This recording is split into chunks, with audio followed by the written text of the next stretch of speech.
šī ziņa ir kādam specifiski, tas attiecas uz tavu pacelšanu. Tajā pašā laikā esi gudra. Neatver durvis tiem cilvēkiem, kas saistīti ar šo cilvēku, vai kas saistīti ar scenāriju, ko izspēlēja pagātnē, jo tu nevēlies iet atkal lejā pa šo ceļu.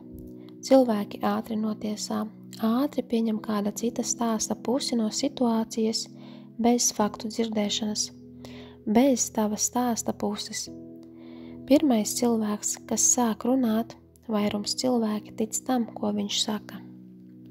Līdz nāk otrs cilvēks, un viņš stāsta savu pusi un pakļauts pretpratināšanai. Pasaule ir pilna ar narcismu. Viņi runā melus pēc iespējas ātrāk, lai kontrolētu stāstu, pagrieztu skatījumu par cilvēku. Tad, kad tu stāsti savu stāsta daļu, cilvēki jau dzirdējuši stāsta pusi un viņi jau formējuši savu viedokli, skatījumu. Daudziem no viņiem patīk palikt savā skatījumā, nepatīk to mainīt, nepatīk justies, ka viņi ir kļūdījušies. Kad cilvēki dzird tavu stāsta pusi, tāpēc, ka viņi jau formējuši savu skatījumu un nevēlas justies, ka ir kļūdījušies, un lepnums ienāk un ignorē to, ko tu saki, un saka, ka otram cilvēkam taisnība, jo nevēlas būt vainīgi, ka ticējuši meliem. Tu biji ļoti toksiskās attiecībās ar narcisu, un šis cilvēks gāja apkārt savai ģimenei un tavai ģimenei, stāstīja lietas, un tu biji kā briesmīgā persona. Aiz slēgtām durvīm šis cilvēks pret tevi ļoti slikti izturējās. Ar vārdiem, mentāli, varbūt pat fiziski ļaunprātīgi izmantoja tevi. Vairāk vārdiska ļaunprātība un mentāla kā manipulācija, kur nonāci punktā, ka sāki jautāt lietas. Viņš izkāpa no attiecībām un tad vainoja tevi. To, ka viņš izkāpa no attiecībām un lika tev justies, ka tu esi vainīga, ka viņš to izdarīja, jo tev jau jāmainās. Tāda tipa manipulācija tev bija.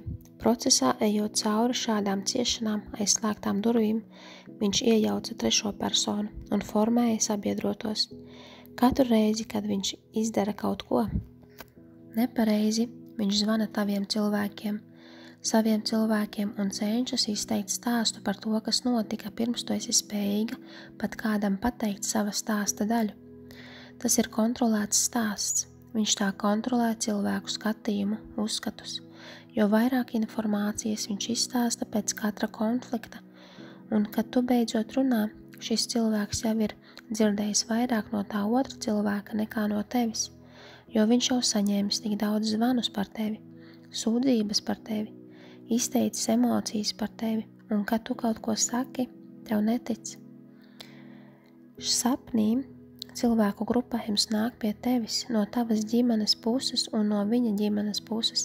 Arī tavs partneris bija tur, un viņš tika atklāts, un viņiem atnākot, viņiem interesēja tava stāsta puse, gribot uzzināt, kas notika attiecībās ar viņu.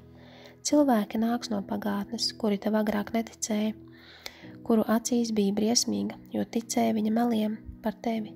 Neesi pārsteigta, centīsies ar tevi sazināties, lai uzzinātu, kas patiesībā notika starp tevi un viņu. Agrāk viņi ticēja viņa stāstam, negribēja tavu stāstu dzirdēt, un pēc gadiem nāk tagad pie tevis. Neatver tās pašas durvis, tu vairs neesi ar šo vīrieti kopā. Cilvēki tagad zina patiesību un cenšas nākt atpakaļ tavā dzīvē, bet tu pacelies. Tev viņiem nekas nav jāsaka. Viņi redz, ka tev iet labi, ka tu esi dziedināta. Viņi iespējams ir apmānīti, nodoti no šīs personas. Sākumā negribēja tevi dzirdēt, bet tagad izgāja tam pašam cauri, kam tu, un vēlas ar tevi sazināties, lai pastāstītu, kam izgāja cauri. Sāk ar stāstu, vai tu stāsti, kam tu gāji cauri. Turi savu mieru, tu jau esi pacelta, viņi zina patiesību. Viņi redzēja patiesību, kāds viņš ir agresīvs un ļaunprātīgs. Viņu acis tika atvērtas. Un sapnī tu teici, tagad jūs redzat, kam gāju cauri. Viņi redz fizisku pierādījumu tam, kam tu gāji cauri. Pierādījums taisnībai, attaisnošana. Notika tavā labā.